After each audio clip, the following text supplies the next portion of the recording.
Hola, hola, hola. Soy Luisa. I'm Luisa and I puzzle. And so this channel is to show you some of the puzzles that I do and share with you the trials and tribulations of finding puzzles where I live, because I live most of the time in Mexico, in Puerto Vallarta to be exact. And sometimes they're hard to find. But I found lots of them to do, and I hope to share some tips and tricks and maybe one day meet you up at a puzzle competition.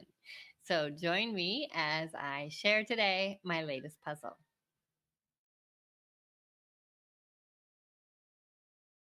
And today I'm going to talk about this new puzzle I just finished. It's Stitch, the Disney character Stitch, which was not very easy. I thought it was going to be more easy, easier, and más fácil, I say in Spanish, más fácil. But it wasn't. It looks very vibrant here on the packaging. Not so much once you see it in real life. However, it was only 500 piezas, which should have been a lot easier than it was, but it was more difficult because of all of the greens, the verdes, and the verde azul. Very, very difficult for me. But I think that's because of all the different colors, and I really didn't have one set area to work on, but I got through it. And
so you can tell by me doing this puzzle so slowly that it was a little bit challenging.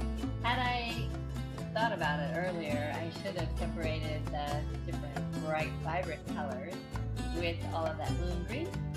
But you can see it was quite challenging for me. Also, I didn't do any sword shaping or shape sorting until the end of the puzzle.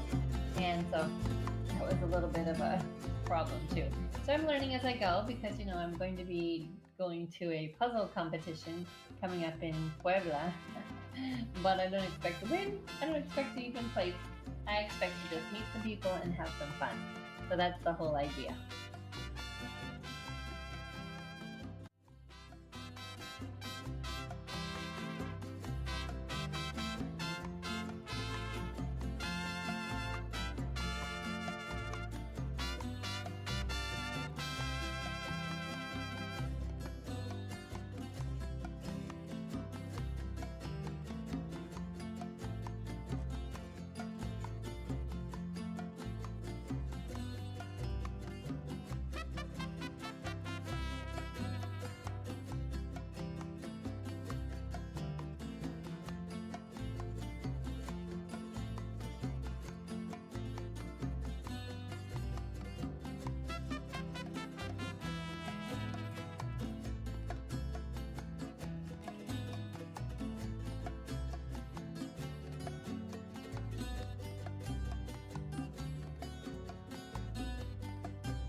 Okay, so as you can see, this puzzle was very, very fun finally at the end when I got done. It's called Stitch, done by Disney, Alegrias. And Disney, of course, developed Stitch. So there's not really one designer. I don't know who really is the designer of the puzzle, but it's very colorful on the box. And you can see from my puzzle that it's not quite as vibrant in person. But it was really fun. I enjoyed it after all. This one I got in Mexico at a place called La Comer, which is short for La Comercial. And so if you have one of those in your city, you can probably find it. And I think it was about 240 pesos, which is kind of a normal price for a puzzle anywhere that you buy it in the US too. But I wanted to point out the word at the bottom here, rompe cabezas. In Spanish, it means break your head, which is what is a great word for puzzle, isn't it? Rompe cabezas. And so I'm going to be handing this puzzle off to somebody at the competition because I did it once. Maybe I'll never do it again.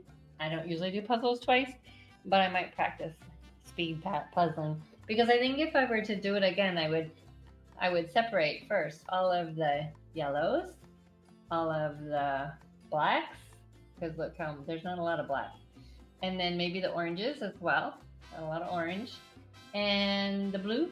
The blues are head in this hand, but the greens also. But when I first started doing this puzzle, I didn't separate anything out. I just threw it on the table, flipped it all over, and said, oh, let's see what you can do. A little bit challenging, but thank you for watching and thanks for joining me. And I hope to see you again at the next puzzling session. So hasta luego. Ciao.